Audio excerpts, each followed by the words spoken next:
just like glitched my stream and cut my stream off. Sorry, everybody. Hopefully people see that I went live again. Of course, YouTube, you couldn't do it when it was like a pause. It had to be when I was like in the middle of talking about something. Oh, YouTube, YouTube, YouTube.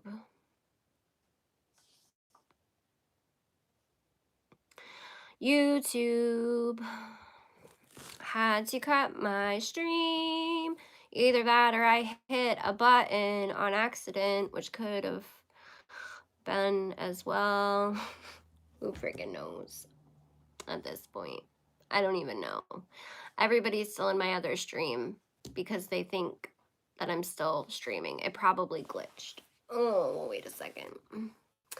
Maybe I should get my laptop out and put something in there. Because it still says I'm live on the other stream. Oh my goodness. Hi, Trisha. YouTube just kicked my stream. No, it wasn't you, Ingrid. It just kicked out of my stream. I'm like, of course, when I'm in the middle of like talking about something and trying to make a point, it kicks me out. I don't know if I accidentally hit a thing. But what I was trying to say is this coworker was trying to give me a hard time about me sending Kyle to go to Walgreens to pick up his own cough medicine. I thought it made more sense. God forbid something happens because it's so far away. Thank you, Trisha. Because it's so far away. If I left him home alone with the kids and God forbid something happens, he can't even talk or breathe. Can't call 911 if he had to, right? I would rather send him to the store that's close to the hospital if God forbid he had to go to the hospital than have it. Does that make sense? I don't know. That was my thought process of it all. But supposedly because we did that, he wasn't that bad, even though he ended up in the hospital 2 days later. I just small towns, man, small towns. Sometimes it drives me wild. Right, Ingrid? That's how I was looking at it. I was like, it makes more sense for him not to have to be alone with the kids because, yes, my kids are old enough to where they're pretty reliant, but they still need attention. Yes, they understand that, we're sick, daddy's very sick, but they're still kids. They still don't know how to fully regulate their emotions, right? And it doesn't, kids don't understand 100% that type of stuff yet, right? And we also have been trying to not make it so scary either. So I don't know. I'm just like, and I've been in that mind frame too. Trust me, I still get in that mind frame of like hustle culture, right? Like you work even when you're sick, like you make it happen, you work through it. I get that. I get that because again, it's something I struggle with because that's how my culture, millennials, we were raised that way, right? Hustle culture was very glorified, but I'm over that. I'm over it. I learned years ago that my health and my family's health is not more important than any freaking job. I can find a job. A job is not. I got a great resume. Not trying to toot my own horn, but I got a great resume, and my family comes first. Money will come and go. Jobs will come and go. My family comes first. So it is what it is, I guess. But my boss is really like she's kind of like me in the aspect of like can't say no, like super people pleaser type thing. She's like one of the sweetest women ever, but and I know this coworker probably doesn't mean anything by it, but she's the one that was on vacation for over a month too. So it's like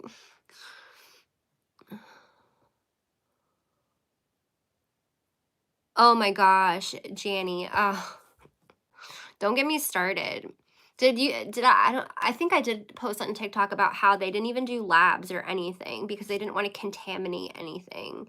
And then I called the two other, like I say local, more local hospitals to us, but like one's about 45 minutes away. The other one's about an hour and 15 from us. And they told us basically the same thing, that that one hospital we went to. And I mean, like, y'all know my relationship with my mother-in-law isn't the best, but like when it comes to Kyle or the grandkids, she's on top of that stuff. When it comes to medical stuff, she's very on top of that, right? And even she showed up at the hospital and was like not happy at all. So yeah, he was in there maybe 40 minutes. uh they gave him steroids and that was it. They took his oxygen level, like his they did the finger thing. Um and then they wrote him up or gave him a steroid, wrote him a prescription for a steroid, and he said, I want a chest x-ray because that's what his mom said to demand is a chest x-ray, because he also when he gets bronchitis or pneumonia, he gets it really bad, and his mom was scared that possibly he was getting pneumonia or bronchitis on top of COVID, because of like what he was coughing up and everything and the attacks he was going into. And they were like, no, we can't do any of that because we don't want to contaminate any of the machines. Okay. So then I called the other hospital, and they were like, nope, that's pretty much how it's going to be here too, because we're not equipped for COVID. Okay, but that's BS, because if you go onto their hospital websites, they all talk about the funding they got because of COVID, the upgrades they had to make, all this other stuff. So what did you do with all that funding? What did you do with all the funding then? Hi, Spinster. How are you, honey? It doesn't make any sense to me. So literally, you have to go about 3 hours one way if you want to get any treatment, I guess, around here. And Kyle's not the first person this happened to, because I have other friends who have asthma or some kind of lung issue or autoimmune issue or heart issue where they had really bad experiences with when they had COVID or are having them now, and they were told the same thing. So, oh, I'm just talking, Spinster. My other stream got cut, so I'm just kind of like talking. Yeah, Janie, and that's what other people were telling me too. I mean, I can understand like bigger hospitals, especially like if you know it's a hot spot, and I'm not trying to blame the workers for this or anything like that. Because I don't want it to sound off like I'm ungrateful or anything like that, but like I've been told by medical staff in this area that they don't want to deal with COVID. They don't want to deal with it. Point blank period. And these are the same hospital staff that are saying, because like our hospitals around here, it's not mandated that they get vaccinated or anything like that, which I'm not here to argue. If that's your choice, what have you. But you don't want to deal with it, but yet y'all are willing to protest and quit your jobs because they were going to mandate vaccinations. It doesn't make sense to me. He's doing a little bit better, Spencer. Still not good. I finally got a hold of his primary care. Actually, he did. I lied. I didn't get a hold of it because we're not married, and that's the other thing that we've been struggling with through this whole thing is like he can't really talk, which is another reason why I contacted his mother, because we're not married. So if God forbid something happened, she would have say over his medical like needs and stuff. Which freaked her out, but in reality, like, this is something that we had to talk about because that's how bad it was getting. Like, when I dropped him off at the hospital, I thought for sure they were gonna have to put him on a ventilator or oxygen or something. But anyways, so he is doing a little bit better. They gave him a steroid at the hospital. His primary care, I don't know if Kyle called. I think they called him to follow up with the ER appointment, and then they prescribed him a longer dose of the steroid. But if that doesn't work, then he's probably going to have to go on to at-home oxygen.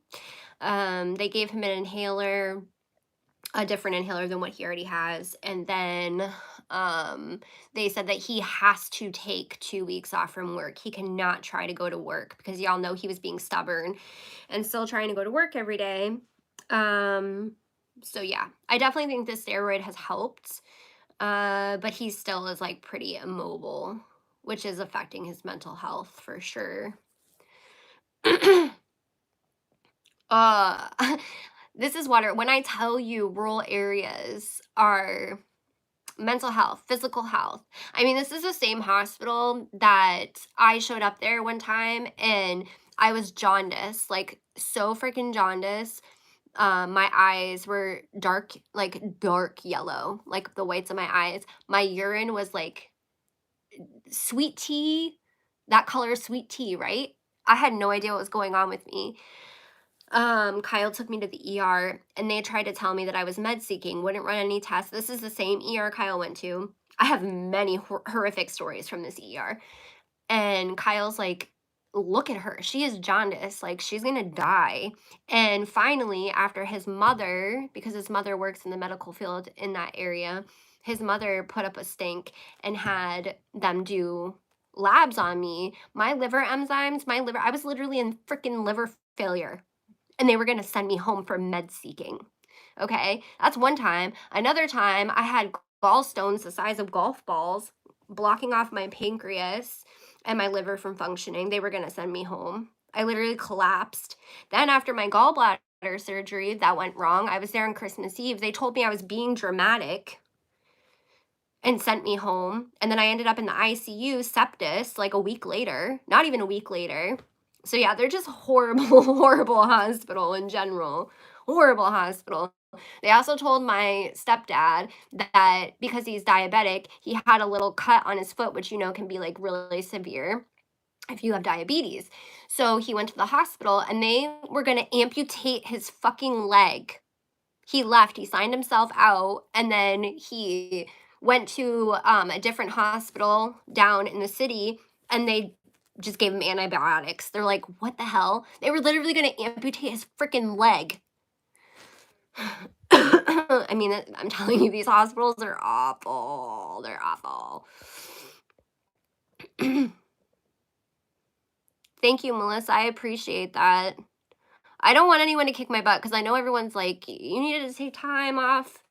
And I understand that, but like, I'm literally so lonely and so stressed. Like, I just needed people to talk to. And I'm sorry if it's like super negative. That's not my intention. I just, kids are sleeping. Kyle's sleeping. I haven't heard him cough. So if I do abruptly get offline, though, it's probably because he went into an attack and I had to get off.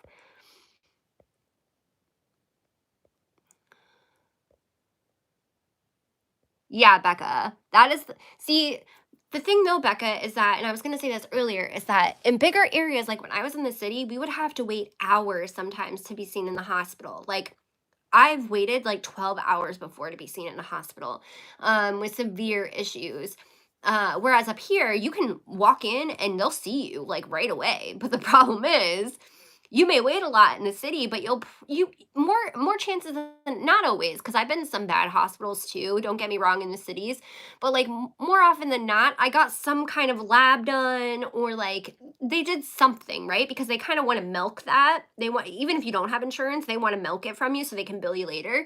Whereas like in the rural areas, their x-ray techs and stuff like that, they're gone at like 5 p.m. So like if you needed an x-ray or something, you have to stay overnight and they don't want you to stay overnight. Like you would think they would because like that's more money for them, but like I don't know how they operate around here. It's very very bizarre.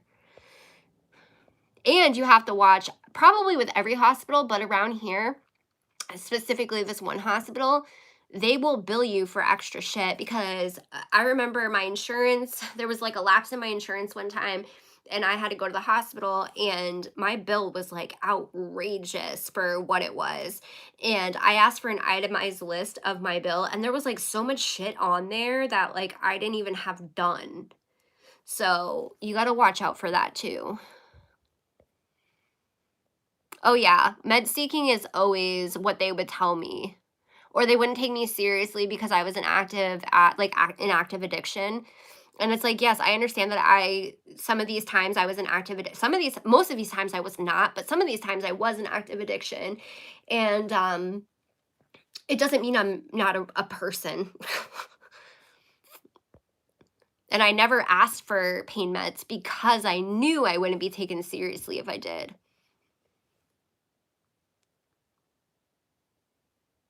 Oh my gosh. Spinster, yeah, and it happens a lot to people. Yeah, I'm doing all right, not another housewife. Thank you. How are you, by the way, not another housewife? Nice to see your beautiful face here.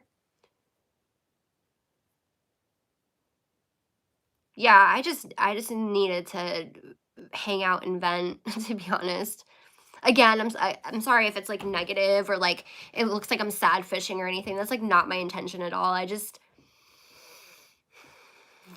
like I said before my other stream got cut, I feel like I'm a lot more stressed than I'm like putting on to everybody, to be honest.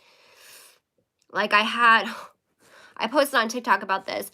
I have had Now, mind you, I've talked on TikTok about, I mean, I posted on all my platforms because I figured I wasn't going to be able to upload content really, but um I had posted like, what was going on with us and like the COVID stuff and whatever. Can you believe that people literally were reaching out I mean, I always have this happen, but I even with me posting this stuff about what's going on right now, people were reaching out to me asking me for money, for donations and stuff. So I like posted a TikTok like, "Hey, please don't ask me for money right now. Like any other time I'm more than happy and anybody knows that. I'm more than happy to help people." And I'm not saying anyone in here is doing that. It's more on TikTok that I deal with it. For some reason, TikTok is like the freaking they like come out on TikTok and it's always people that I know don't follow me cuz I've never seen them before. I've never seen them comment. I've never interacted with them before. It's strange, like literal strangers. I mean, obviously, like we're all strangers, right? But like they're legit strangers, okay? And they're like asking me, giving me the story about this or that, and then they're asking me for money. So I had to post something saying like, please, if I had it, I would be more than willing to give it. I'm always the first one that is more than willing to help somebody out, right? Then I got messages from people mad at me about that, saying that I was being selfish and how could I out people like that. First of all, I never showed any messages because I didn't want to out people. I didn't want to make people feel like shit for it because I'm sure all of us have gone through a hard time or we've needed help before. And there's nothing wrong with that. Um, but yeah, it was like really, really mind blowing to me. But, anyways, what I was trying to say is that um, two of my peeps over on TikTok ended up PayPaling me money, which made me like super emotional because then I'm like, no, like I don't want people to make I didn't say all that for people to do all this for me, right? But please, I'm begging you, not y'all, but anyone who watches this or anyone that, might stumble upon this video. Again, I'm not saying anyone in the chat any of y'all are guilty of this because you're freaking not. You're not guilty. None of you are guilty of this. None of my supporters that I interact with have ever been guilty of this, even if I have helped you out. It's more of the strangers of it all. It's the strangers of it all. There's one woman that I don't even know if it's a woman. Haven't interacted with her since I've given her almost $300. And I'm not saying this to be an asshole, but it's just please be mindful. And I understand, like, when I was in active addiction, if I had known social media the way that I know it now, I probably would have messaged everybody a sob story to try to get money out of them if I didn't know them. But just because people have followings, just because people are YouTubers or TikTokers, it does not mean that they have this excessive amount of money. And if, people are being generous out of the kindness of their hearts, don't take advantage of that. Again, I'm not saying it's any of you guys. I'm just saying that a lot of creators deal with this. It's not just me. Actually, a lot of this like sober community on TikTok deals with this. I don't know how many times I see this from recovery creators where they have to literally say, I can't do this anymore. I've given out so much money. Then these people ghost me. I don't know who you are. And it's not even that we want to, like for me, with the girl who ghosted me with like the almost $300, she gave me a story. First, it was her mom um, died. And this is heartbreaking. She could have been telling me the truth. But as things kept going, I don't believe her story. Her mom died, and then she died wrongfully by some EMT giving her mom too much of a dose of a narcotic, and then she had to have so much money to get to the state to and mind you, I'd never talked to this girl before in my life. Don't interact with her, never seen her before, none of that jazz. Um, she reached out to me on TikTok and Instagram, and then she kept creating different accounts. This is why I believe that this is the type of stuff people do though. So anyways, it was the mom with the EMT, that wrongful death something suit. She had to have gas money to go to this state by a certain time to meet with a lawyer, so I gave her gas money. That happened a few times. She said she had to go back and forth, so I helped her a few times. And this was over like 6-7 months, y'all, that I did this. And then it was, oh, I have to make it by this deadline for another court hearing, so I helped again. And then it was, oh, I had to put the last of my money to gas to go to another court. I'm like, how many court hearings are we? We're in the middle of COVID, right? But anyways, I'm dumb. I'm like naive, right? So then she's like, oh, I used all this money. I have a kid. I need food for my kid. So I gave her more money. And then like I didn't hear from her. I would check up because I'm like genuinely like invested. Like, did you find out about your mom? Is this EMT gonna get fired? Like, what's going on? Like, how's the suit going? I didn't want nothing in return. I just wanted her to, get justice. And then it turned into she ghosted me for a while, and then she reached out to me again, and then there was something with her father. So then I helped her out again, and then she started reaching out to me through different accounts on Instagram, and then she kept changing her handle, which should have been a red flag for me. Um, and then I helped her out a few more times. I helped her out like at least 10 times. And then I might be exaggerating. It's probably like 6 times. But anyways, after that, I was like, no. So she tried to reach out to me again, and I was like, I can't help anymore. So I actually think I just stopped responding because she never gave me any updates. I even think I shared one of her TikToks because I told her, I said, make a TikTok. Like, that, people will be willing to help you if you have evidence and like that kind of stuff. But I don't know. Sorry, I went on a rant, guys. Let me read some comments. Oops. Oh, wow, Janie. Yeah, I'm sure. I couldn't imagine being a nurse or a doctor dealing with this right now, like being on the front lines of it and seeing everybody. Like, because I know that there's people that are worse off than Kyle is, obviously, because they're not here anymore. Thank you, Becca. I'm glad I'm here, to be honest. Um, so yeah, I can't imagine what y'all are seeing and like the impact like has on you, like mental wise and everything. I can't. I really appreciate any nurse or doctor right now that is taking it seriously. And because trust me when I say there are some that are not, but that are actually dealing with. That's the other thing I hate too is there's people who love to have the title and get the glory of like, oh, you're working as a nurse right now. I'm not saying it's you, Janie. I'm just saying like in my area. Where it's like they like to get the notoriety of like, oh, you're on the front lines, blah, blah, blah, blah. But then they're like, we don't want to deal with it. Not because we're over capacity or because we're overwhelmed or overworked. So I really do appreciate any nurse or doctor that is literally on the front lines dealing with this every single day. And also to the unspoken people that I feel like don't get enough credit to, the people doing COVID testing. COVID testing. Y'all, we have one lady in this area, one that is doing all of the testing. I just talked to her. I've seen her so much over the last freaking few months, but I talk to her so often now, it feels like. And I talked to her so long today on the phone, and you can just tell she's so defeated. She's so exhausted. She said that she's training somebody starting tomorrow. So to all of the ones out there doing all the COVID testing as well, you're not going unnoticed. Oh my gosh, I keep hitting that button. Thank you, Melissa.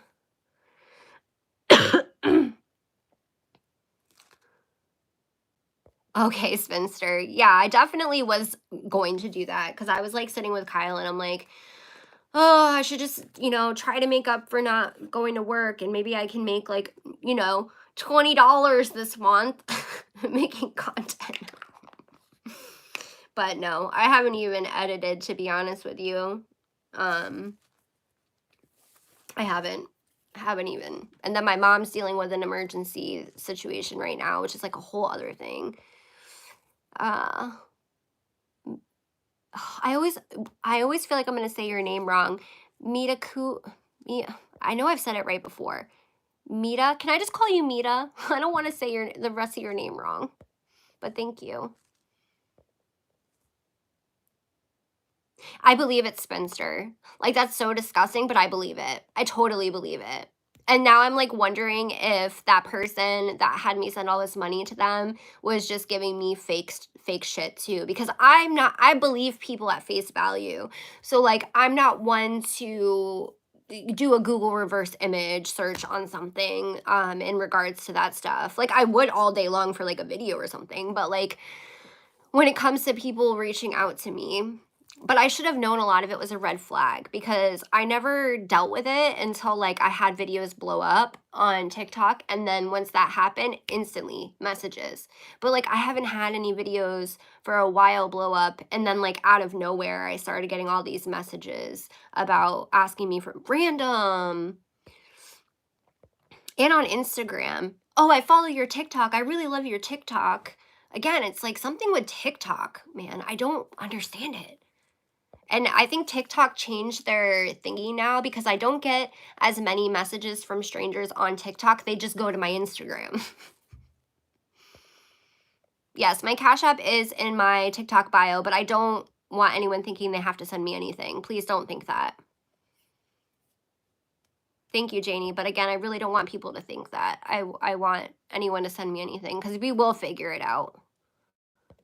And I do one-on-one readings if anyone wants to book a reading with me, but there is a delay right now. I'm not going to lie on that.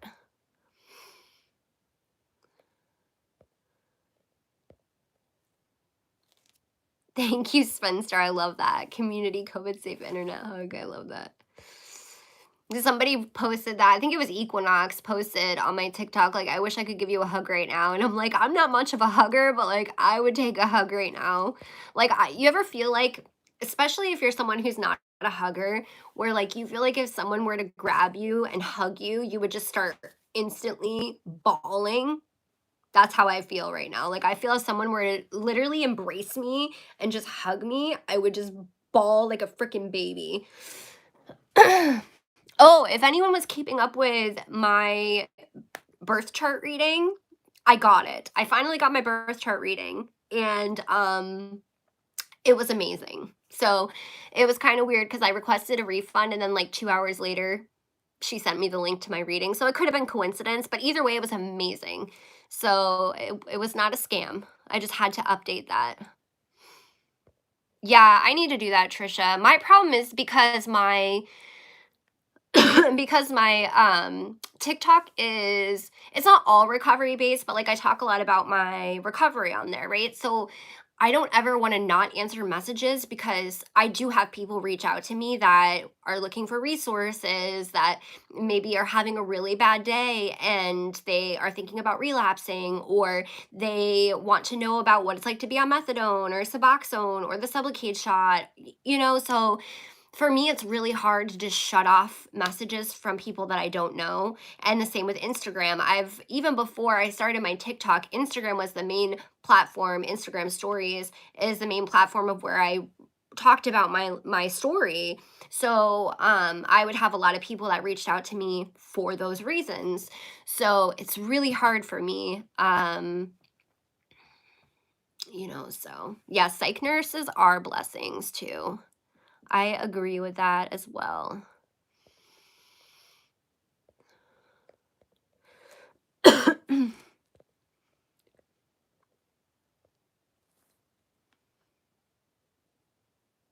Yeah, Janie, I've actually heard that a lot of nurses hated hearing the hero talk.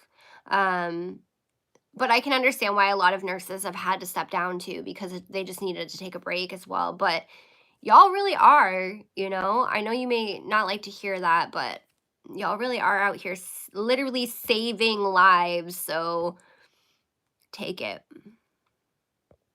Yeah, okay, so spinster, I get that. Like saying it's like being called inspirational when you're disabled. I could see that. And I mean, I'm not disabled or anything. Like I'm fully able-bodied. But I know that cringe feeling because when people say that I'm inspirational, like when I tell my story, it makes me cringe. So I wonder if it's like the same kind of concept for again, I'm not comparing like my story to being disabled.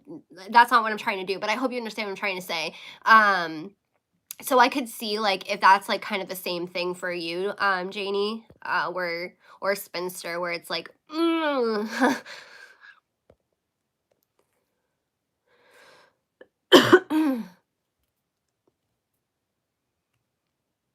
oh, they lost your daughter's results? See, mine was weird. So I posted on my TikTok, Melissa, but it was like even the lady that does the testing, she was reading it to me because they've messed up my testing like last year, I think it was. They fucked it up.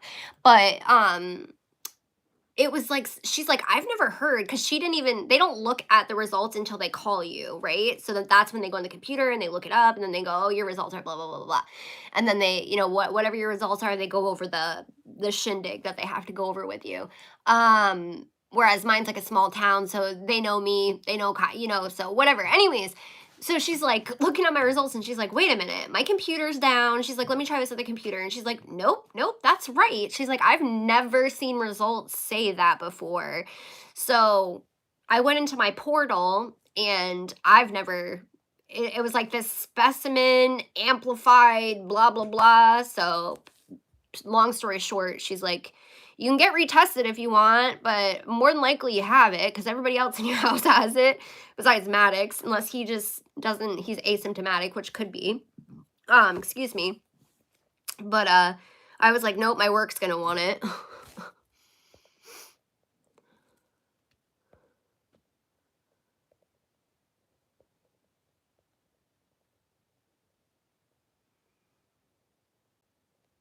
Yeah, they actually haven't had to do cutbacks here, luckily, but they've been as far as like testing is going, but like they've been swarmed with testing. And with just one lady, it's been a lot for her. Like I said, she was talking to me for a while on the phone because she's making the appointment, she's doing the test, and she's calling everybody. Like, I don't know how she's doing it. Aw, thank you, Janie. I appreciate that. I love doing free readings. I was really hoping I was going to be able to do them while I had this time off from work, but maybe towards the end. With doing that, it's like one, the energy, two, I just, at any time, I don't know if he's going to go into a fit, and I don't want to be like in the middle of someone's reading and then he starts going into a fit, and then I'm like, I gotta go.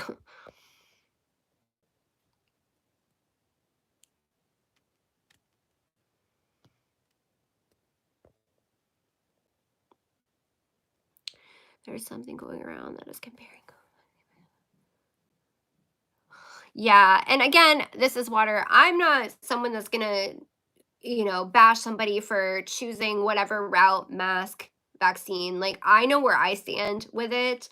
I highly advise and I highly believe that the vaccine helped me. Like I'm autoimmune compromised, and I also was in a house secluded with two positive people, one sleeping with me every single night, and I was the only vaccinated person in this house, and I didn't start getting like the symptoms until what, almost 10 days in, 7 days in, something like that. So I truly do believe that it works. Will it are you not going to get it? Absolutely not, because now the thing is mutated and everything. I understand that, people are choosing one way or the other for multiple different reasons. I just can't, it's kinda like I mean, it's not the equivalent, obviously, this is probably a bad comparison, but just like I wouldn't attack somebody for being like a Shane Dawson fan or a Jeffree Star fan. By the way, Shane Dawson's video, I haven't even been able to get through it because that's how annoyed I was with it. But anyways, I wouldn't bash somebody for choosing to be a fan of Jeffree Star or Shane Dawson, even though it's not what I agree with, right? Same thing with the mask mandate or the vaccine. I don't agree with it. I wore my mask even after I was vaccinated. Kyle wore his mask because he chose not to get a vaccine. Even before, I'm saying before this, he hasn't left the darn house besides to go to Walgreens drive through and to work in the hospital. But my point is, I'm not going to put someone down for it, but I definitely think that people should take precautions if they choose not to get vaccinated. But that's just my opinion. I feel like a lot of the hostility isn't going to change people's minds. Like, we should be educating, not trying to like tear people down about it. If that does that make sense? I don't know. I'm sure somebody's going to be like, unfollow, she's an anti-V person, but really it's not that. It's just, I understand. I get it. Hi, Mermaid. How are you? Yay, Mita's fine. I love that. I actually like the name Mita.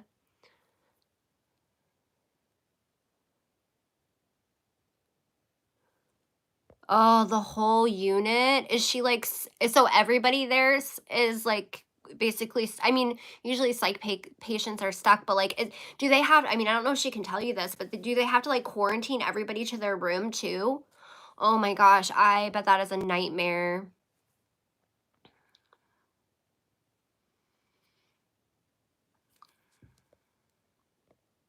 Hi, Cher Bear, how are you? Kids are doing fine. I'm gonna give you the very short version, Cher. Um, kids are doing fine. Kyle's still not doing very good. I just I'm tired and stressed. Aw, I thank you for doing that. That's awesome that you work with people um with disabilities. We need more people like that in the world. Yeah, see, it's not like that here, Spinster. It's so wild. Like when I talk to Spinster one on one, like in the DMs and stuff, and Spinster's in the UK. So like just some of this stuff medically, even politically, like a lot of this stuff is just so wild when you talk to people from other countries. Like, if you look at the stuff going on in Australia right now, UK, it is wild. And it's also wild too because I was trying to look up because Lo Chai, I don't know if y'all are familiar with her, but she is a jelly bean. She lives in Australia, and I believe Marzi lives in Australia too. I know Bambi does.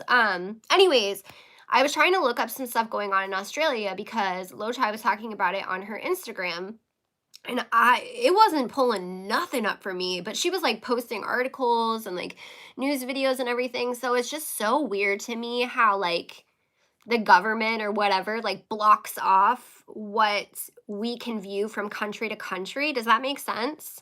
Oh, good night, Mermaid. Thanks for stopping by. No disrespect. You are totally fine. No, no worries, Mermaid. I never pressure anybody for a reading when they reach out to me. It's always on their time, because when it's meant to happen, it'll happen. Thank you, Janie. I appreciate that more than you know. I felt bad because I tried to get Kyle to like obviously he doesn't want to be filmed right now really because of how he's doing, but I tried to get him to say thank you to somebody who had on TikTok who had sent me stuff through PayPal, and like he literally was going into an attack as I'm like, "Can you say thank you?" And he's like, "Oh, I'm going into an asthma attack." I'm like, so made me feel bad. Even though earlier before I came live, he climbed the stairs because he was arguing with me that he's like, I got to start doing stuff so I can like have it move around. He's like, I can't just keep staying mobile.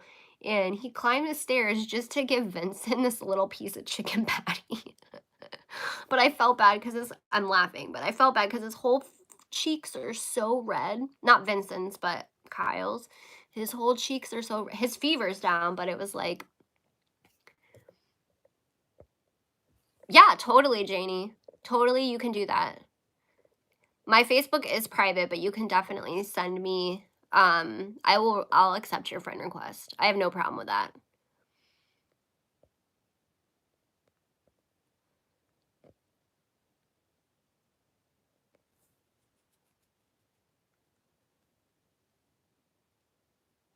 Yeah, Melissa, I agree with that. And I feel like people are not understanding and grasping like just how much essential workers, nurses, like all of these people are important. They're more or less like people are more or less like, look at how lazy people are. They don't want to work. And it's like, no, it's because look at when the pandemic hit and everybody treated them like crap, absolute crap.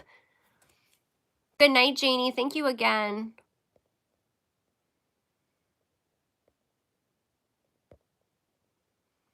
Yeah, and I feel like that has another thing to do with it, Spencer. I feel like I should have probably gotten a booster already because I got mine in March. So March, April, May, June, July, August, September, October, 7 months. I was one of the like the first people in the US. I wasn't like the first round, but I was pretty new there to my area because it took us a long time in this area to get access to the vaccine.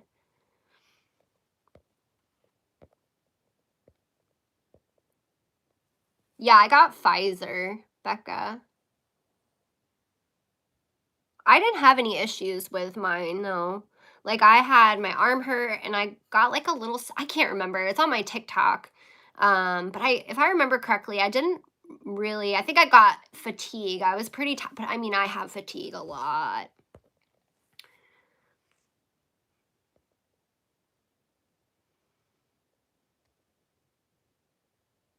It is stressful, Share Bear, but we're getting through it.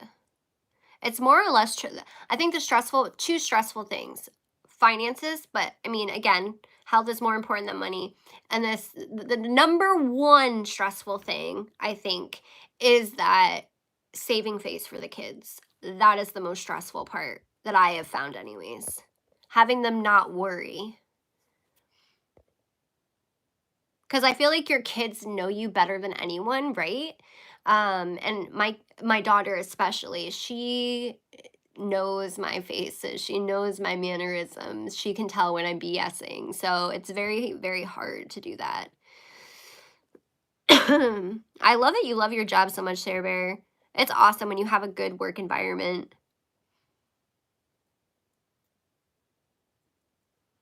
Oh my gosh, Mita, that sounds so stressful. I'm definitely gonna have her in my thoughts because I couldn't imagine going through that right now. You want to hear something that's wild to me too, speaking of that, is that we are in such a spike right now in this small area. Okay, like we never had like a hot spike, or what is that called where you have like not a hot spot. Well, maybe it is a wave. We never had like a wave here. We had a tiny little thing around like Thanksgiving, Christmas last year, but it wasn't very big. Um, this is the worst I've seen it in my area. And even the lady that does the testing said the same thing. This is the worst that she has seen it. But let me tell you, it's peak foliage season, right? Like peak foliage time right now in Vermont and New Hampshire and Maine and everything. We are so packed. So packed. When I went to go drive to go pick up the dog and the animal supplies, so much traffic, y'all. The restaurant I work at was so freaking packed. Every restaurant I went by was packed. They were doing sporting events outside. I mean, every town I went through, traffic was insane. Every restaurant was packed. Every gas station was packed. Mind blown. Mind blown. I'm like, how? Like, I just couldn't believe it.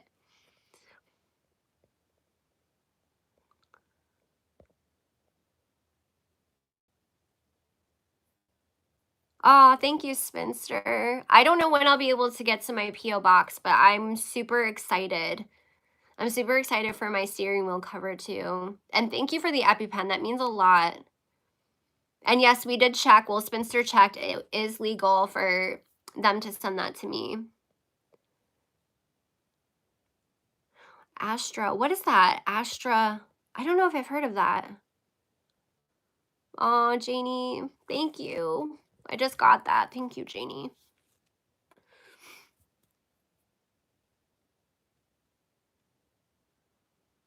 Thank you, Share Bear. Honestly, just being able to talk really helps me.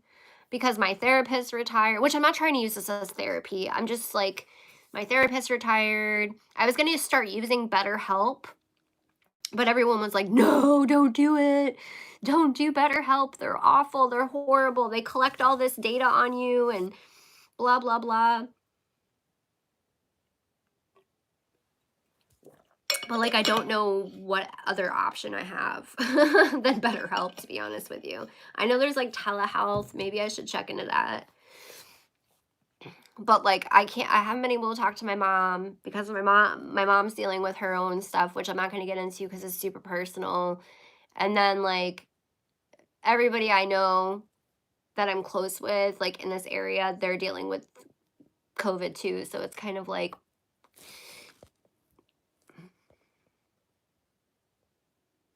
oh my gosh, they can see right through me, especially my daughter.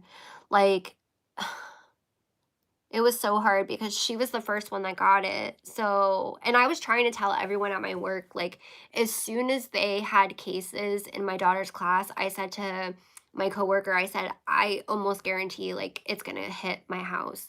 And they're like, oh, you're just overreacting, which I can say, like, sometimes I do overreact when it comes to health stuff because I've had so many, like, traumatizing health experiences. So sometimes I am a little like inside my head about things, but I was never scared really about myself getting it. It was Kyle and my kids. And I knew instantly that I just had a gut feeling as soon as it was announced that there were cases in her class. I was like, I just knew in my gut, like, we're going to end up with it. And I kept saying, if Kyle gets this, it's going to be horrific. And everyone said I was overreacting. And nope. Maybe I brought it on myself. Maybe I manifested that. But if you have complications and you get it, like you're not vaccinated, it's more likely than not like things are going to bad things are going to happen. But I had to really reassure my daughter, like, it's not your fault, because she felt bad that daddy got so sick and she was the first one that got sick. I'm like, it's not your fault. I had to explain to her, like, you can get sick like this from other things too. Daddy has health issues like asthma, and that's like a existing condition, and that plays into it. And and she gets very anxious over medical stuff because she saw a lot of the medical stuff that I went through when she was very young, which can be traumatizing when you have your mother in and out of hospitals and you're visiting her in the hospital and you see her all like that and everything. So yeah, it was a lot for her for a few days, but she wasn't sleeping. She was going to sleep at like 1, 2 in the morning because she was so anxious about everything. So yeah, I've definitely had to like tell myself and her, it's okay.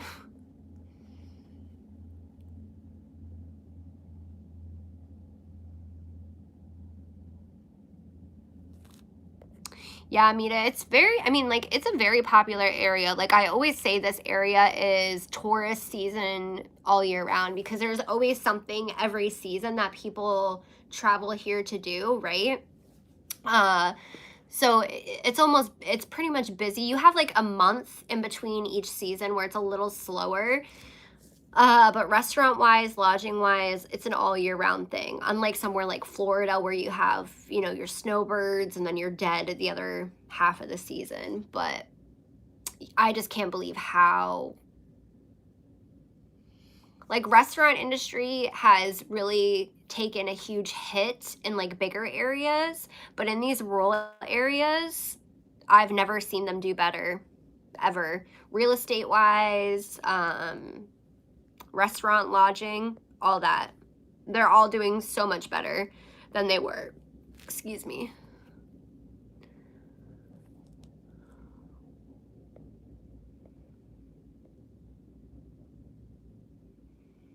Oh my gosh, Spinster. I couldn't imagine having to have that conversation with my children. That breaks my heart. I could not, because my kids, they do ask me about, they're at that age. Well, Madeline started asking when she was a little bit more on the younger side, probably because of what she saw me go through. She would ask me about death and getting sick and like that stuff. And you got to be honest with them, but like to their mental capacity, you don't want to like overwhelm them with stuff. Um, so yeah, I mean, I couldn't imagine. Maddox was talking to me even earlier saying like when I get older and I'm not and I die and I'm like, nope, you're gonna live for a long time. So mommy's gonna live for a long time. So I couldn't imagine like having to sit down and have that conversation. Oh my gosh, that's so heartbreaking.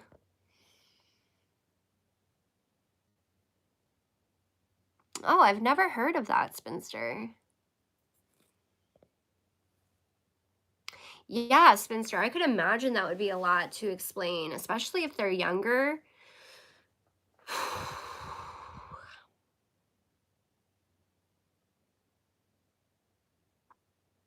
Yeah, MS is scary.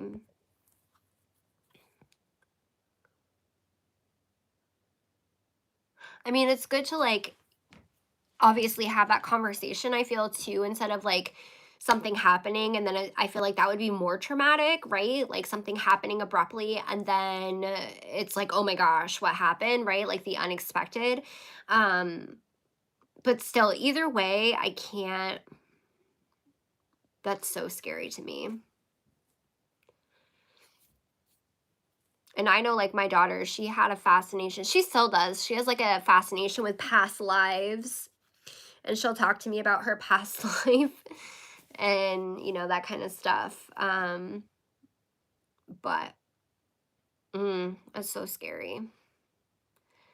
That like breaks my heart really to think, because like as parents, we always want our children to outlive us, right? We don't ever think or want to think. That's why I say like for parents that lose children, I could never imagine that ever. That's like one of my biggest fears is something happening to one of my children. I think that's like every parent's biggest fear, actually. But yeah, I do think it is good that they talk about it at least because, it makes it a little bit easier to, um, you know, like you said, normalize. But it's just sad that people have to normalize that in general. I just wish that, obviously, like we can't live forever, but I just wish that like people didn't have to go through such pain at the end, or through their life journey. Like, I don't know. I would never want to live forever. I honestly, but like still, I would I don't know. Death is something you have to accept, but honestly, death still scares the crap out of me. Like I think about it about like how I used to just not care. I have had points in my life, several points in my life where I've been in a very dark place. But like now that like I've got my kids, I'm in a good life, right? Um it scares the crap out of me. It really does. And I think it does for a lot of people. I believe in good death. Ooh, I like that. Good death. You know what's wild? So I got my birth chart reading and she so she was like, you need to, I guess like the main things in my personality that are like highlighted in who I am is my ego, like me, my career and my home. And then she said that I need to work with, like career wise, I need to work from home and that I need to do something with writing, my voice, using my voice, whether it's singing, talking, communications, maybe start a vlog. I was like laughing when I was listening to my birth chart reading. I was like, hmm. And then she was saying how um I have like that it quality. So she's like in my chart, she's like, if you ever thought there was something different about you and people thought that you were crazy, you're not crazy. Like you have the degree, something to do with the degree. Cause I know astrology, but like obviously people who read charts for a living, like they know way more than I do. Hence why I bought a birth chart reading. I really bought it because I was looking for guidance with my career, my life, like kind of feeling stuck. And boy, oh boy, it was like she told my life story. I was like, down to career, down to my upbringing, down to my relationship with my parents, my siblings. Um, Wild. Wild, wild, wild. It was absolutely mind blowing. Down to my spending habits, my work ethic, wild relationships, friendships, romantical, like my romance side or, sensual side, all that jazz. And it made so much more sense to me than me like reading my own chart because again, like she obviously knows how to read them better than I do.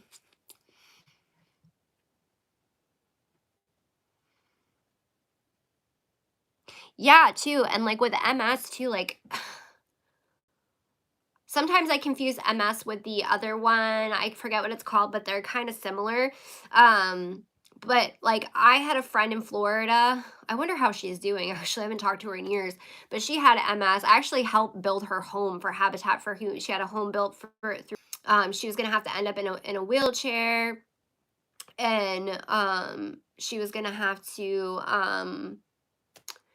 she was gonna like lose her like mobility and everything like that, and like she was gonna end up not having like basically wasn't gonna be able to function normally. And she said she was in a lot of pain. She would have these attacks where like she would just like fall out. And she said that it took her so long to end up like she would lose sensation in her legs and just like fall, and it took her so long to like find a doctor that would listen to her because they all kept saying that it was like in her head and she was making it all up. And but yeah, she went through a lot, and like in 3 years she lost like so much weight. She couldn't work anymore, and she was like one of the hardest working women that I ever met. Single mom, like it was really sad.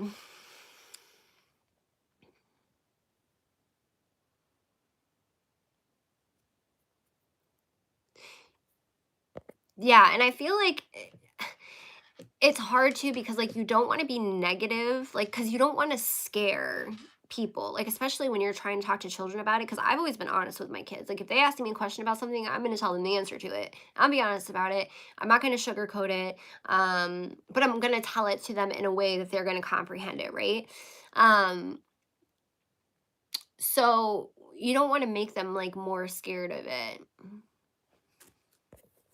And that's where like sometimes I think spirituality or religion can help when explaining things to kids because it kind of can soften that blow a little bit, if that makes sense.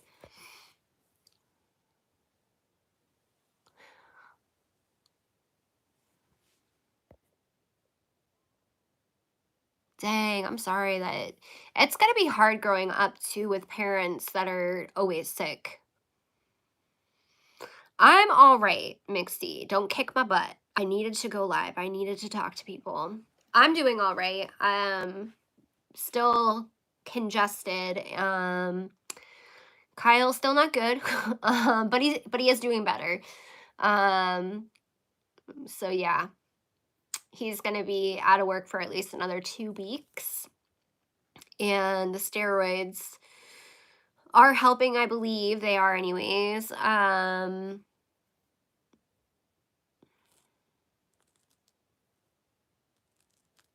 Oh no, it's okay. I appreciate just the thought, Mixie. It means a lot. I know Kyle appreciates it a lot. Like before I came up here, before he walked up the stairs, he was like, "Please tell everyone." Well, he didn't say. He said, "Please tell them thank you." So that was his way of saying, "Please tell everyone thank you."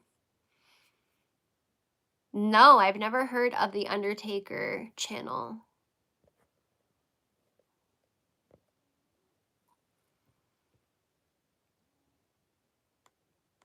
Yeah, he's still like he got up a little bit more today. Tomorrow he thinks he's gonna go get water. I'm gonna try to sneak out early, I think, and try to do it. Um, he says I don't have the hand strength to do it, but I think if I find a tool, I'll be able to do it. I've heard of Ask a Mortician. Is that the same person? I've heard of them a lot. I don't know why I've never checked them out. Okay, so it's not the same person.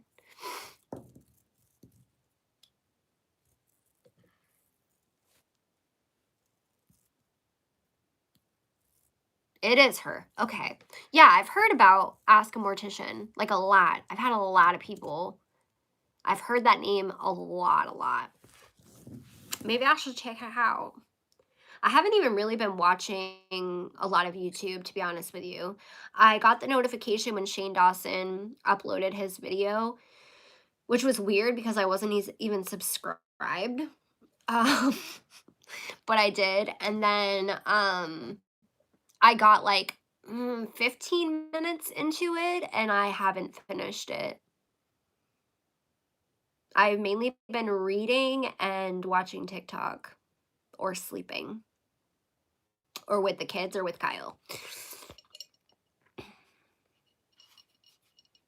But how are you, McC? I feel rude. I didn't ask you how you're doing. Did you finish your reading? Mixie, I want to know how your reading was.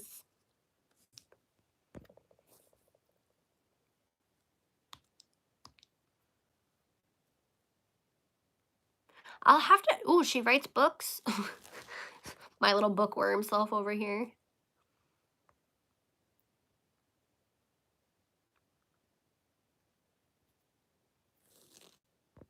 Yeah, that's gotta be rough.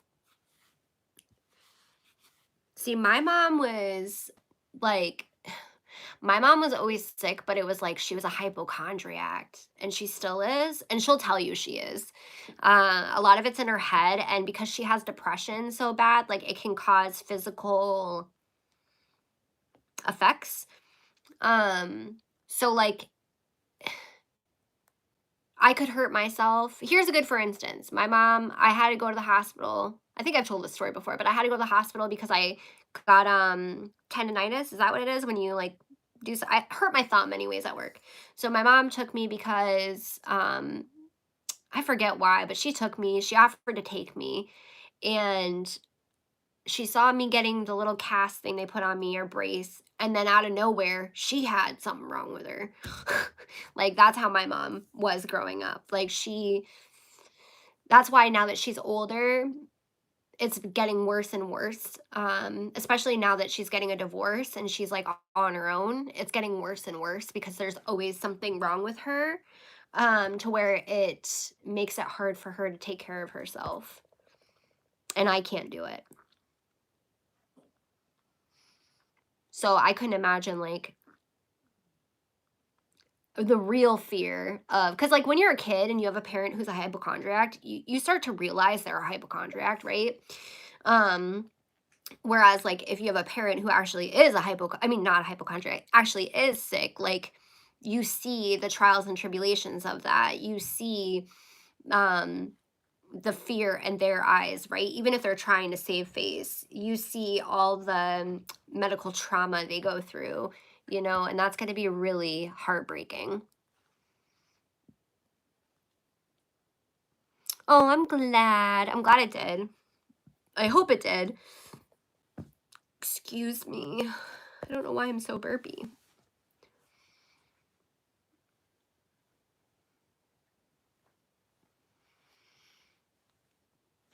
Thanks, Spinster. I don't know when was it. I don't know when his video came out. Was it yesterday, the day before yesterday? I don't even remember, to be honest with you. But I haven't watched it. I was like, I turned to Kyle. I said, "Of course, Shane Dawson's gonna return in the middle of us all here, and I'm not gonna make content." But I really don't even want to make videos about Shane Dawson, to be honest with you. It's like one of the things she told me in my birth chart reading too. She said whatever you're going to do with your career, it's going to be home based and it's going to be with you using your voice, telling your story, giving your opinions. And she said, maybe a talk show, maybe something like that. And she's like, whatever you decide to do with your career, following the trends and what everyone else is doing is not what you need to be doing. You need to do the opposite.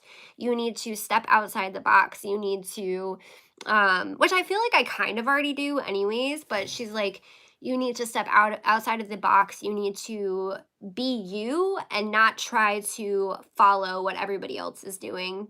And then she also said that I get in my own way a lot and that I have a lot of what is it called? Like I have it in my chart to where like I'll get there, but I'm going to struggle like a lot more than most would to get there. And like when I'm saying like success, it doesn't have to be like career success, just like success with who I am, like fulfillment with who I am. Like I'll get there. And then the thing she said that made me cry was that one of my degrees is 29 degrees, the Libra 29 degrees, and she was like I want you to know too that whatever karmic shit you've been trying, like generational karmic shit you've been trying to like rewrite and change, you're doing it. And I was like, oh my God, it made me cry. I was like, oh my God. Definitely a good reading. Took a long time. I still stand by my advice of I personally think she should not be taking any more orders until all of her orders are filled, but I did thoroughly enjoy my reading. I liked Shane Dawson when I only knew him from his conspiracy stuff. So when I saw he dropped this video or whatever and I started watching it, I was like, oh, because like the first few like the first minute or whatever made me think he was going to be like talking about conspiracy stuff. So I'm like, all right, maybe. And then I like thought he was going to give an apology, but he like from what I saw, again, I haven't finished it, he didn't really apologize. He seemed to be making a lot of jokes about it, which I understand people use humor for certain things to like cope with things. I get that, but I feel like a lot of people are letting him off the hook really quickly for what all the stuff that he did. Again, I'm not going to like bash anybody who supports him or whatever. Have at it. It's just more of like my moral stand ground. Like, has he ever apologized to Willow Smith? I've never seen him apologize to her. I know her family was very upset about that stuff, right? So that's the type of stuff that I think of. Wow, congratulations, Becca. 7 days. I was hoping that with no taste, I would be able to quit, but the stress said no. But that's awesome, Becca.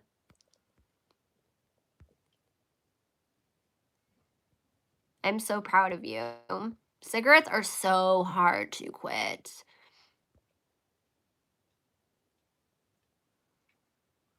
That is weird, Spencer. How is that? You never really liked him either, McC. Becca never really liked him. Yeah, I know. Spencer, like, I thought Spencer was younger too. I don't know why I think that a lot of y'all are younger than you are. Well, one, because most of y'all don't even look your age, but two, I should know because like I see my analytics, even though I suck at reading analytics, but like I see that like my main demographic, like I see the age group, so I'm like I should know that, which is super cool to me. I love that. Happy birthday, early birthday, Becca.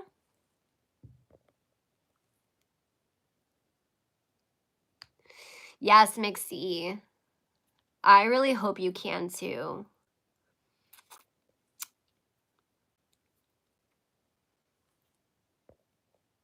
That's why I like doing these lives too, because it keeps me from going and smoking. I mean, I know a lot of people who do smoke on stream, but like I just don't feel right doing that, especially if I have people in the street. It's kind of like drinking, right? Like I don't have a problem with drink, even though today I'll tell you, I was driving crying And I was like, I have liquor in my freezer right now. Even though, again, I don't have an issue with drinking, but I also don't ever want to drink because I'm trying to numb my emotions. But, anyways, I wouldn't drink on stream anymore. I have before, like 2 years ago, but I stopped doing that. And I've been drinking like at least a year. No, I lied. I had one drink at my friend that was murdered's memorial. Her family and I had a dinner after, and I had one drink. But other than that, I've been drinking forever. But anyways, my point is, I don't drink on stream. I don't smoke on stream because, like, I never know who's viewing, and I don't want someone to get triggered to maybe go smoke or maybe go drink, and then that lead to something else for them.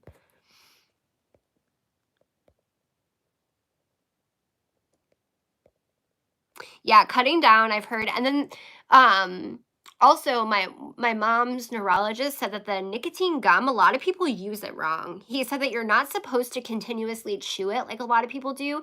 You're actually supposed to chew it until you get that nasty taste, and then you're supposed to like put it down here in your gums like people dip. You're supposed to put it down here and leave it here. And I was like, ooh, because anytime I use the gum, I always just kept chewing it. I guess I never read the directions correctly. And he said that that's how he quit because he was doing it the same way. He was just chewing it, and then he finally read the instructions, and everybody's doing it wrong, I guess. Yeah, that's my thing, Mixie. It's because I really don't smoke that much. I mean, smoking at all is too much, but I don't smoke that much, right? Um, but that's when I get a break at work. It's the only break I get at work. Which again, I don't agree is right because I feel like non-smokers should get breaks in restaurants too, not just smokers, even though my work will allow you to like take a 5 if you need to if you're not a smoker. But anyways, that's the only way I get a break at work. That's my time. That's me time. I have my cup of coffee. I have my cigarette outside by myself in nature, whether it's freezing out, warm out, what have you. So I totally can relate to that. Oh, that's good, spinster. I have exes who are friends, and then I have some who are just, I never want to talk to again.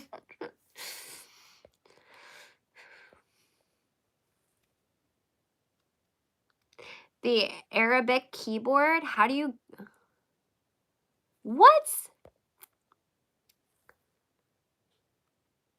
Yeah, I never did either. I think a lot of us just open it because it's a gum, so that's what we do. We open it and we start chewing it like gum.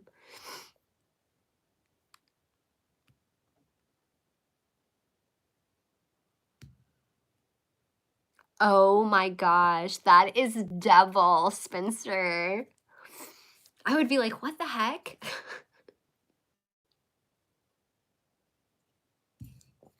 Oh my goodness, I would be so livid. Actually, I would be confused, and then it would be, like, annoying, then I would be livid.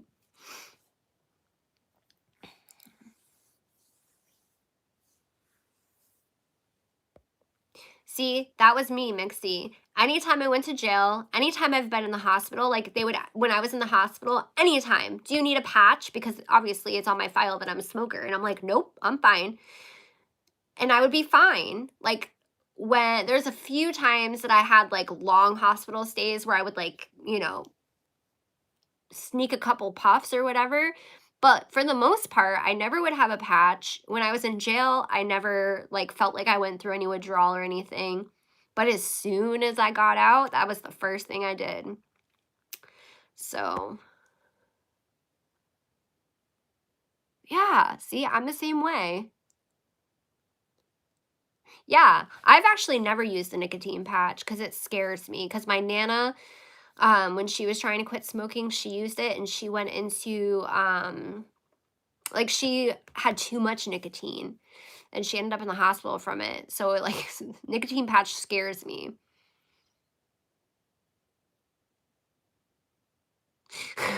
Spinster. I love that.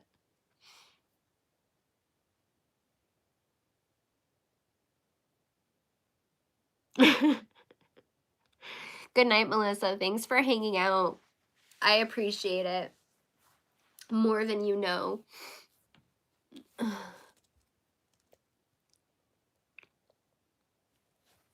I would be so confused, Spinster. Be like, what is going on with my keyboard?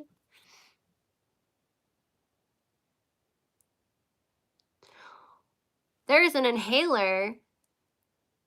A nictral inhaler. I've never heard of one of those. Yeah, even when I was in like 5150 or Baker Acted, or the longest I've ever spent was 8 days, I think it was, because there was like a medicine issue. Hi Bambi. But yeah, the even in mental health facilities, like you would think I'd be like, I need a cigarette. But no, I never had issues. Isn't it weird how our mind is like that? Oh, yeah. Does it bill them? Because it's, like, automated, like, if they don't have unlimited text or whatever. Thank you, Bambi. I had to go live, man. I just needed people to talk to. And Kyle's actually sleeping, and he hasn't coughed a single time since I've been up here, so I'm like, knock on wood, please.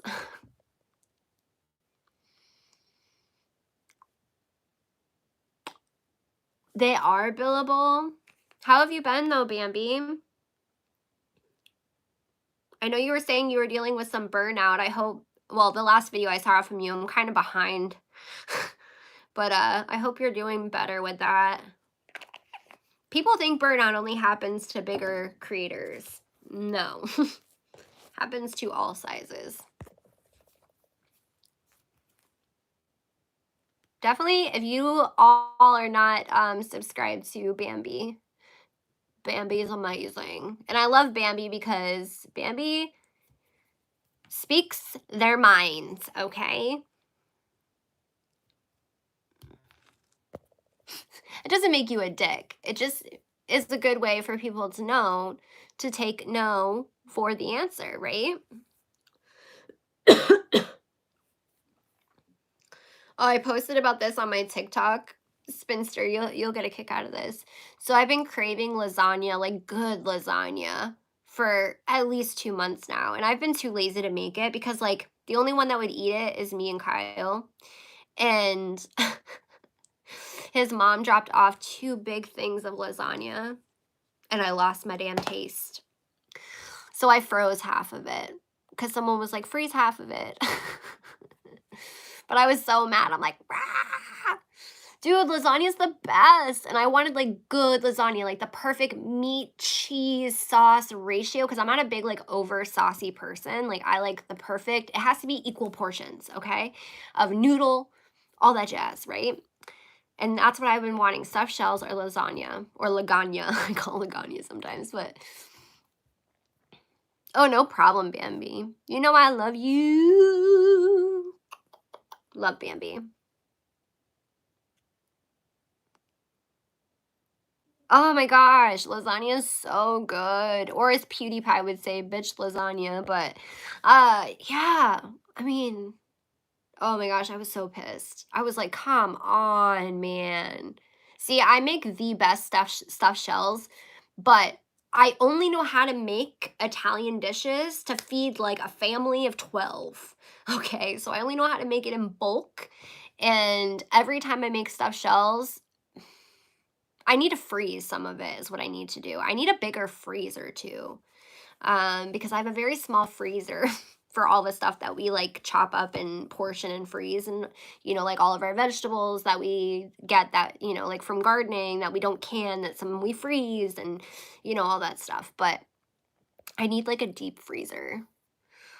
Oh, I'm glad that all y'all that are eating lasagna, Bambi, I hope you enjoyed every last bite of that lasagna because I hope tomorrow I get my taste back. Like, I don't mind. Keep the scratchy throat and the stuffiness. I'll take it. I want my damn taste back. Hey, you can have lasagna for breakfast, Spencer. Yes, lasagna from scratch is the best. I agree. But there's some things like I just don't make because like Madeline won't eat sauce. So it's like You get viewer burnout? Yeah, I could see that too. I love Bambi too.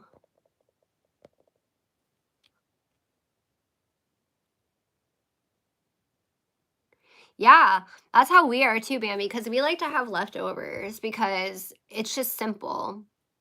It's simple to do. So like, and sometimes Kyle has because he's like the main, usually when I'm working, he's like the main Mr. Mom. So he makes a lot of the dishes because I work in a restaurant, so I don't want to come home after work and make dinner. He usually has dinner waiting for me. But that's how we do it. We make everything in bulk and then, we do leftovers and, we can mix this leftover with this leftover. It's actually really convenient. Oh my goodness, I keep hitting that stupid thingy. Oh, stuffed zucchini is yummy. I got so many zucchinis from my one zucchini plant this year, and they were like massive. They were huge. They're like this big around and like this big. Y'all will see in my vlogs. As y'all know, I film my vlogs like when I post my vlogs, they're like 3 to 4 weeks behind because of privacy stuff. But y'all will see. Yeah, you know how it is, Mixie. It's weird though because like growing up, like my mom was very much like fend for yourself. So I don't know where I get this mindset from of where I need to where I need to cook such big portions. And Kyle's the same way. Yes, Chelsea, we do that. We've literally like made grocery lists to try to like, do better with our food waste because like we're really big about that in our household. And we would literally make our grocery lists like with meal planning meals, like, we're gonna buy this. Still, we'll be like, oh, what are we gonna have for dinner? What are we gonna have for dinner all day? And because we do like we obviously do like cheat meals too, like I said, like the last 10 days, I've been living off chicken patties with the kids, PB&J, simple shit. So we definitely eat like non from scratch food, but we make a lot of food from scratch, so that can take a lot of time. So like when you're like thinking half the day, what are we gonna make? What are we gonna make? What are we gonna make? And then you're like, oh, that sounds good. But then now you gotta wait for your meat to defrost or like, so yeah, I feel that for sure. Ooh, zucchini lasagna. Ooh, that does sound good. I have a spaghetti squash I need to cook too. It's starting to go bad. And we bought it. I bought stuff for Kyle to make his famous broccoli cheddar soup and to make his famous spaghetti squash. And then this happened. So I'm going to have to make it, which I don't mind making it, but like we need to use it up. It's going to go bad. Yeah, that's my problem, Mixie. Is my daughter is very picky. Her food can't touch. She has a lot of sensory issues, which is why I've been trying to get her evaluated, but can't find that around here. Any doctors that take me seriously. But anyways, or children's mental health services for that matter. But yeah, my daughter's the same way. You know what her pediatrician told me though, because I brought up my concerns about her food and her eating habits. He told me she's not going to starve. If there's food in the house, she will not starve. You need to just put the plate in front of her, let her eat what she's going to eat. If she doesn't eat any of it, she goes to bed hungry. I was like, because I grew up, they call it a child without something. It's basically when you grow up like in poverty, like you don't get food. It's a child without something. It's like a phrasing they use in the medical field nowadays, I guess. But I'm like thinking to myself, like, my child's not going hungry. Like, I don't care. I will freaking give her something else. But what I try to do is I tell her she has to have something from dinner. Like, obviously, I'm not going to make food she doesn't like. So, like, I know she doesn't eat sauce. So, if I do like spaghetti and garlic bread, like spaghetti and meatballs with garlic bread, she will have the spaghetti with meatballs, but without sauce, and then the garlic bread. So I just make it separate, and then everybody else can put their own sauce on it or whatever. But I was like, no. Dude, and that's the thing, spinster, is that I ended up growing up with a lot of food issues because even though like we grew up with not a lot of food, when my mom was with this certain guy for a little while, trigger warning, food stuff, if you are sensitive to it, don't listen. But he used food as a punishment. So like if I didn't finish all of my food on my plate, he would literally cut fat off of like steak or whatever, or like the gristling from chicken, and make me, or whoever, whatever child, eat, and not eat it but sit there and chew it.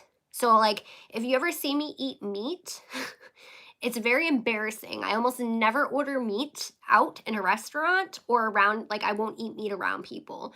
Like if it's just me or Kyle, I don't care obviously, but like I literally have to see my food.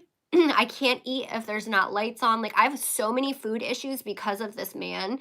And she was only with him for like 2 years. So between the poverty aspect of things, and then this man wanting me to gorge myself but then punishing me from food, like,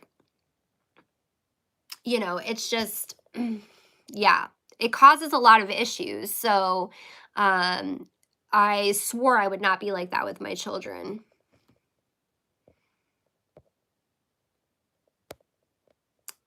Bye, spinster. So yeah, I had to 1,000% say no. I'm not doing that with my kids. I'm sorry.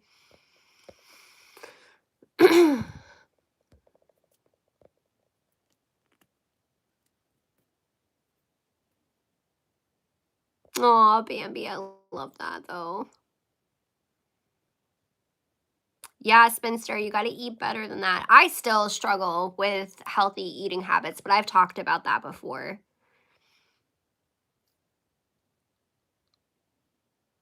I've done that. You wait till the last minute to pull out the meat. I do that a lot, actually.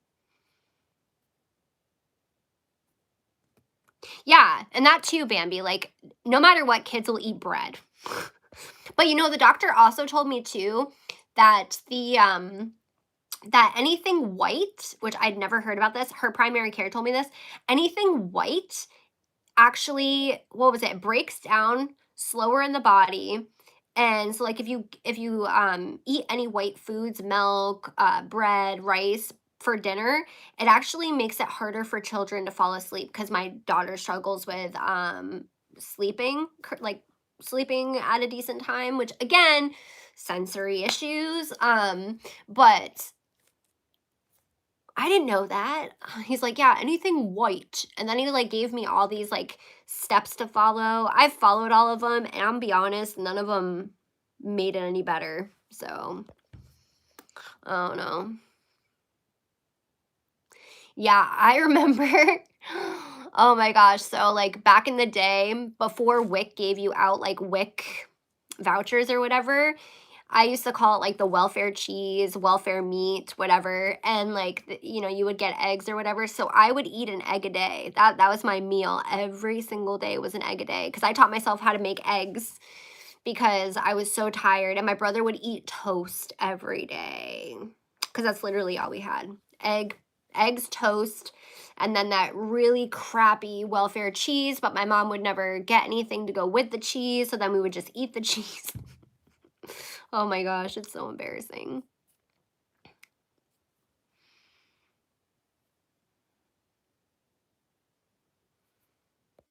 Yeah, with the white foods, if that's what you're talking about, Bambi, I didn't know that. Again, I've tried that with her. I didn't notice a difference. Maybe I need to do it longer. But he said no eating after 6:30 p.m. The white foods, which she drinks a lot of milk. Now I have cut down on some of that stuff. Um, the other thing he said was the food thing I said about the she's not going to go hungry, blah blah. I still can't do that. I call it me putting my trauma onto my children. I don't care. My child's not going she's not going to sleep hungry. I don't care what anyone says. As long as she's eating some part of dinner, I'm okay with that. Um And I'm not going to force her to eat her dinner. It's just not going to happen. Anyways, um, but I can't get my kids tested. I've tried, but I 1,000% believe that both of them. I don't like to talk too much about my children's stuff, but like I definitely have been struggling for almost 3 years now for them to get services to be evaluated and mental health services and nothing. Yeah, it has to do something with the breakdown in their digestive, according to him. This is just what he said. The breakdown of the digestive system for children. Like it has to do with them not being able to break it down the same way that we do. And I was like, "Milk, really?" Because like I didn't drink a lot of milk growing up. I'm not a big milk fan in general. It hurts my stomach. And she loves milk. So she only has certain foods she will eat. Oh my gosh, yes, Bambi. I'm gonna DM you because I have a supporter. Her name's Callie, and she's tried to help me too because she has some strings. I don't want to put her business out there, but she tried to pull some strings for me too because she has some connections. Try to get me some services, but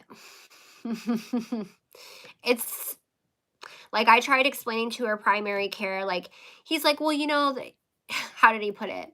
Because I was trying to get her evaluated, and I was talking about, like, her food, sleeping, whatever, and he was like, when you go into a classroom and there's like all the kids, they're all excited, but then you have this one kid that follows you around everywhere and is like really in your face, doesn't have boundaries, um, or they follow you everywhere, but they're hyperactive, they don't have boundaries, or they follow you around everywhere and they talk a lot and they do this and this. And he's like, that is the anxious kid of the group. And he's like, that's totally normal and blah, blah, blah, blah, blah. I'm like, yeah, that's my kid. I'm like, but he like, ugh. It's so frustrating. Like I said, when you're trying to struggle for services for your children and like I always had the worry, not worry, worry's not the right word, but I always expected to have to pull more strings for my son because he was a micro preemie and like, genetic stuff, but it's been a lot harder with stuff for my daughter, actually. Oh, she's just really talkative. I'm like, and like stimming and stuff, like no, like I don't know. Maybe it's because I have a boyfriend who has autism, so I know like not saying she has autism. I'm just saying like maybe it's because of that have learned more, but I have no idea what to look for in kids. But I just know from things that I've read and just like I don't know how to explain it. Oh, how are you doing, Wendigo? I'm sorry. I did get my reading, Wendigo. You weren't in here when I said that. I got my birth chart reading. It wasn't a scam. And it was amazing. Well, Becca, see, if I lived in the city, I would have a lot better resources, but they're all overbooked, understaffed, overbooked. Yeah, that would be so helpful, Bambi, because that's my problem is rural area. And the one place that I was having her get services from, they said she didn't meet the criteria when 1,000% she did. Again, I'm not going to get into why or how, but 1,000% she met the criteria. It really doesn't. Not for adults, and I just noticed such a lack for children. Like now that I'm like have kids that I feel like need that help. Yeah, and it's Mixie, and it's like it's not a bad or negative thing. I just want to know so I can do better to help with that because I can tell when she's overstimulated, understimulated, how it affects her sleep, how it affects certain things, boundaries, the stimming, like I said, that's very noticeable. Hyperfixation, like most kids her age aren't wanting to watch every movie, read every book, watch every YouTube thing about the Titanic and every video about different boats and fascination with, different boat crashes and, you know,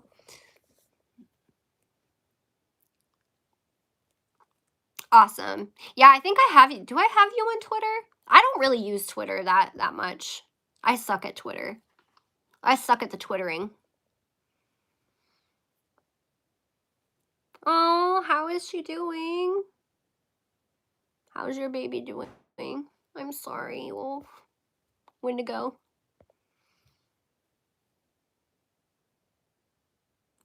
Yeah. And, genetically, um, with her biological father and my side of the family, like, these are things that I need to be mindful of. So it's just frustrating. Yeah, exactly, Mixie. That's it. You want to know how to support them. You want to know how to support them and be for them. And, I try to be an open book. I try to give the one-on-one time and things like that. But sometimes it's easier for them to open up with other people, like a therapist. And not only that, but sometimes we as parents need to learn more to be better, right?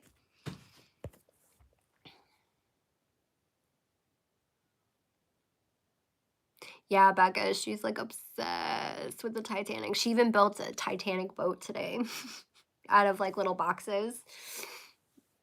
And she's got like specific things. Like she will wear yep, that's it, Tara. The same Pikachu freaking onesie every day if I let her.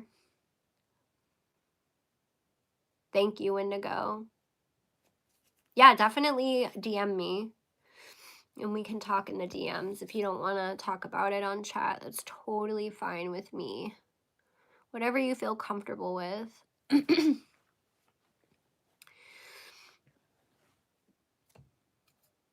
it's so funny too because like Kyle isn't her biological father, but they are so similar. I say it all the time. I'm like, how did that happen?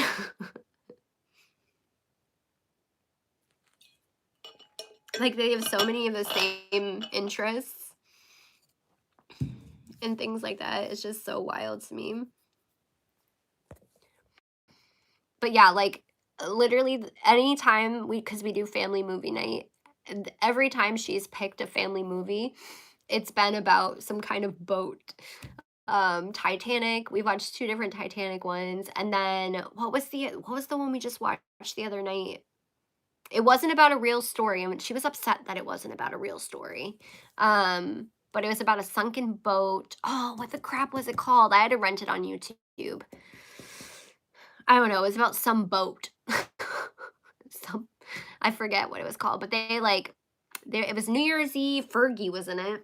New Year's Eve, and they were on this boat, and then like a big wave came and like took the boat out, and then it flipped upside down, and then the people were like trying to escape, and like some people obviously died along the way and whatever, but I can't remember what the darn movie was called now, but yeah, it's always about boats, which is pretty cool for me. I'm like, how do you know so much about boats? That, and she likes to learn about plane crashes, like different types of planes that have gone missing, even if it's not real. I always tell her like check and make sure it's real, and like do all your fact checking and good stuff, which leads her deeper into like how planes fly, how boats work. She can tell you all about different parts of the boat, the propellers, this area, the blueprint of the boat.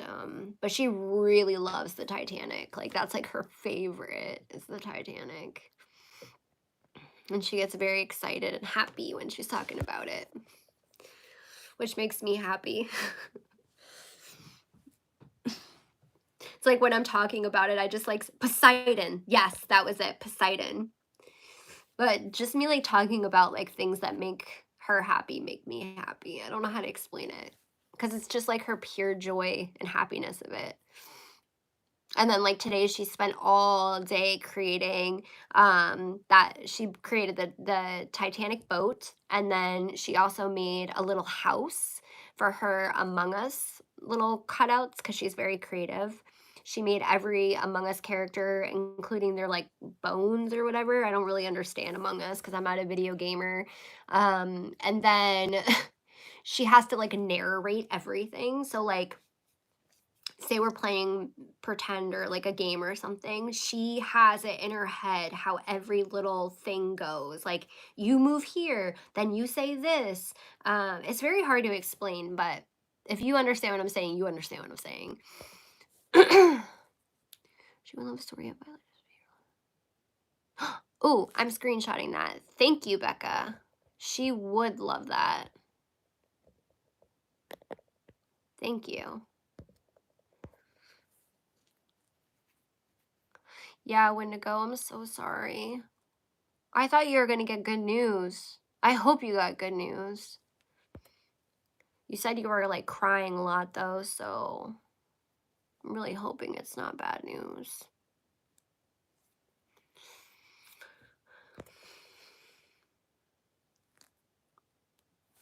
But yeah, if you need to talk about it, Wendigo, definitely send me a DM. I might be a little slow to reply, but I will reply.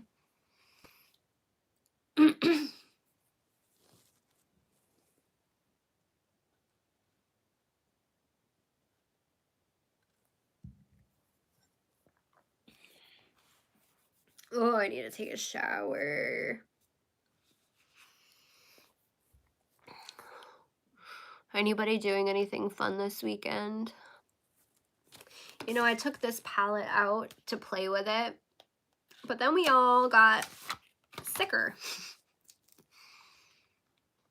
Maybe depending how I feel tomorrow, I'll play with it. That sounds kind of dirty.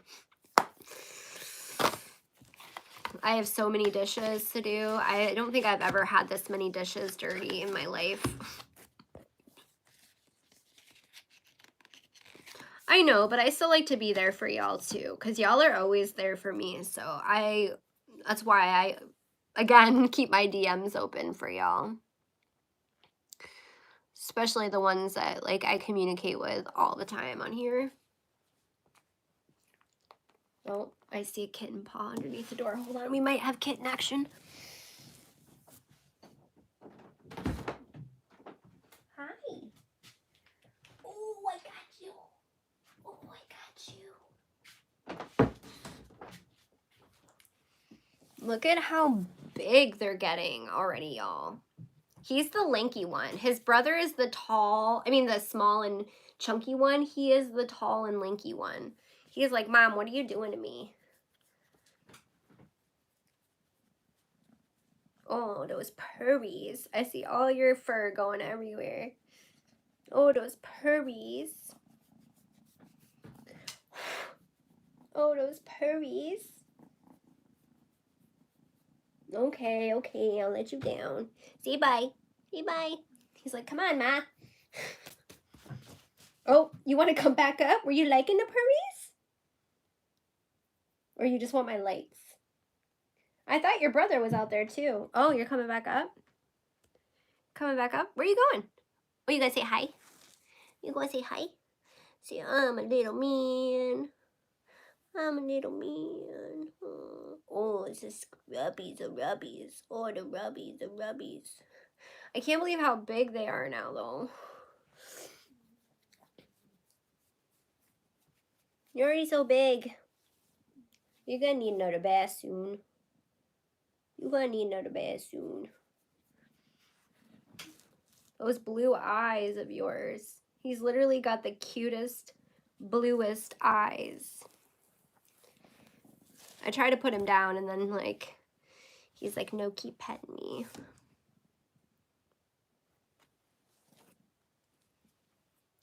They have been going wild at night, and they've been jumping from this desk over to the dresser over there and, like, sliding and, like, knocking all my shit down in the middle of the night and, like, waking me up. I'm like, "Come on."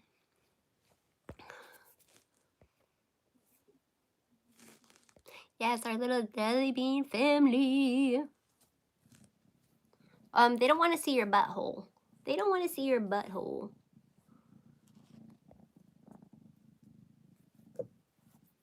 Yeah, if you have a bad feeling, probably a good idea not to.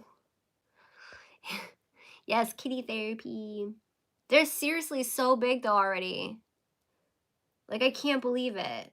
It's so weird, like, how they're brothers, but how they look so different and how they're built so different. Like, it's hard to explain. Like, he was the runt, so of the whole litter, but he's very tall and lanky,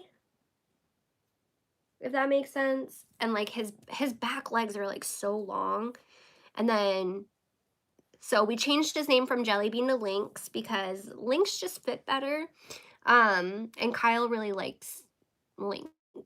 But his brother Seymour, um, he freaking is short and stubby. He's got like that smush face, you know. Whereas Lynx is just like tall. He's Linky. See, I'm Linky. They don't want to see your butthole, dude. They don't want to see your butthole. I'm sorry. They don't want to see your butthole. I know you need a bath. We slack. Mm. Mm.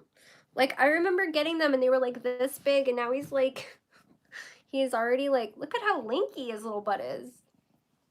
Oh, does it feel so good? It feels so good, the rubbies.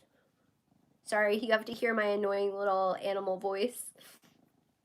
Oh, okay. But they have, both of them, they have the most beautiful markings on them. Whew, whew. I know, your fur is just going everywhere, dude. It is. Like, his face has the most beautiful markings, and his brother too. And like just his whole body. I don't know how to explain it, but they do. They both of them have the most beautiful markings. What did you roll in? Dirt? Did you get into Daddy's avocado plant again? He's gonna kick your butt, dude. You did. You got into his plant. He's covered in dirt. I'm gonna kick your butt. Your father's gonna kick my butt. And Kyle's avocado plant, it was like, had really pretty full leaves and all that. Yep. He attacked it. And he keeps attacking it. And Kyle keeps moving it. And then, like, you can tell he's getting into it because his fur is so white. Well, it's white with like a gray tint. But he gets dirt all in his fur. So you can see, he keeps trying to jump back up here. I can see the dirt in your fur, dude. You're guilty. It's on your paws, too. But you'll, like, see dirt all over the frickin' the table where the avocado plant is. Oh, you got eye boogie. Let me get the eye boogies. I know, we don't like eye boogies. I'm sorry. We gotta get the eye boogies, boys. You got the dirt all over your face. Oh, does that feel good?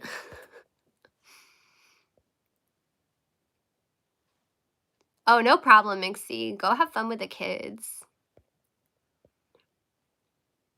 You want a kitten hug? Oh my goodness. They're the best hugs. Especially when they're a little bit more like chillax.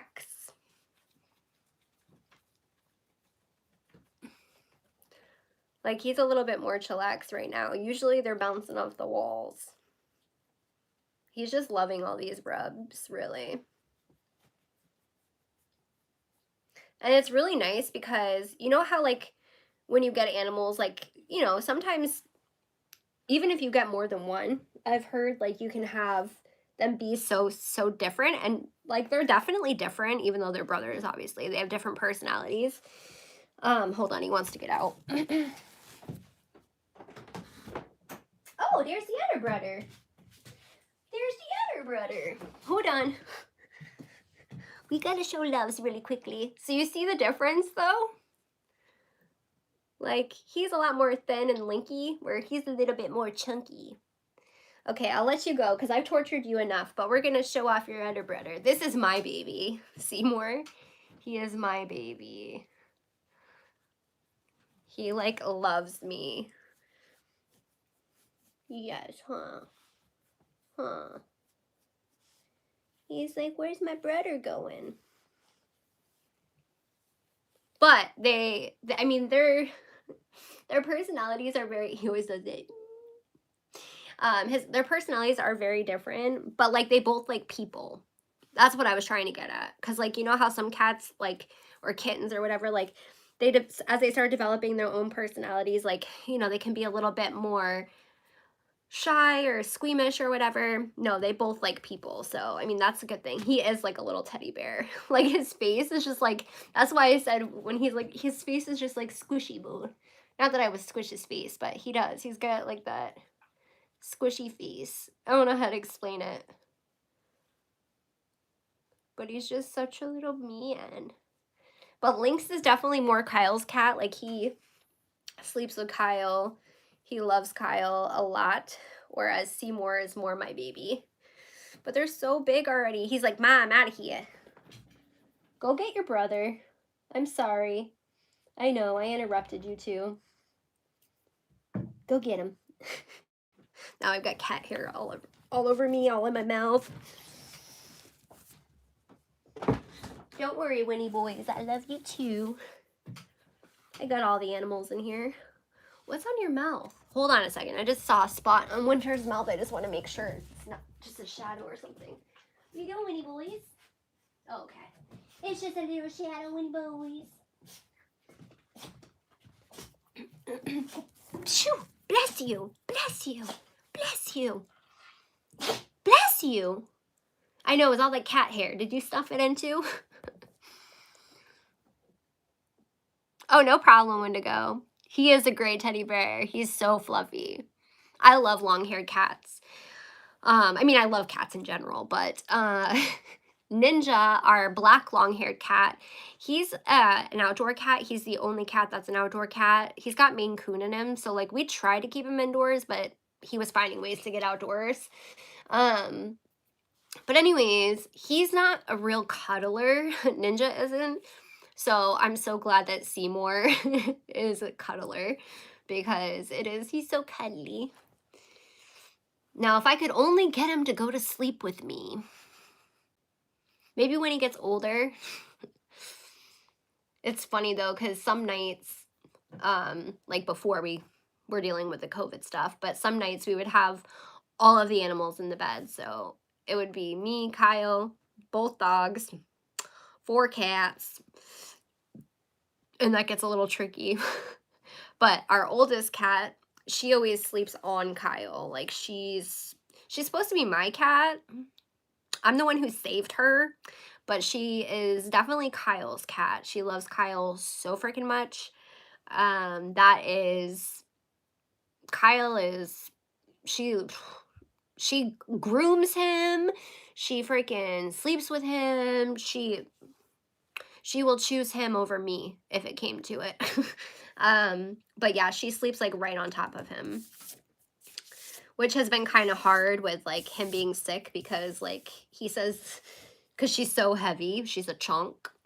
She hurts him sleeping on top of him now with him being sick. So, ugh, hair everywhere. I need to vacuum too. My house is a disaster. I always say that. I always say how much of a disaster my house is, and then people are like, it's not even that bad. But I'm like, you're just telling me that. I don't even know. I probably should get off here, though. It's almost 1 o'clock in the morning. I just noticed what time it was. I'd possibly get some sleep, maybe. Maybe I'll try to finish watching Shane Dawson's video. I've noticed that since I can't taste coffee, I haven't really been drinking that much. I've actually been drinking more water, which I mean I should be anyways, but anywho, I'm gonna get off of here. Thank you to my silent supporters and anybody who's hung out. I appreciate it more than you know. If anyone's watching the replay, I appreciate you watching the replay. Sorry if it was negative. Um, this definitely helped put me in a better mood, just being able to like interact with people. So thank you for that. Um, for anyone who's hung out and all that jazz, it means a lot to me. Um, we'll see how tomorrow goes. Depending on if I muster up the energy to edit, I am gonna try to have a video out. Hopefully. I normally don't post like videos on the weekend, but if I'm able to edit some before I go to my mom's to pick up the cat, then I will upload it. And then I'll have a video for y'all to watch besides just a live stream. But either way, I appreciate all the support, and all the just the thoughts of y'all, like, just having Kyle and your thoughts and my family. It means a lot. And I appreciate everybody's patience on like vlog and content and everything of that nature. Again, it means a lot to me. I know Kyle appreciates it a lot.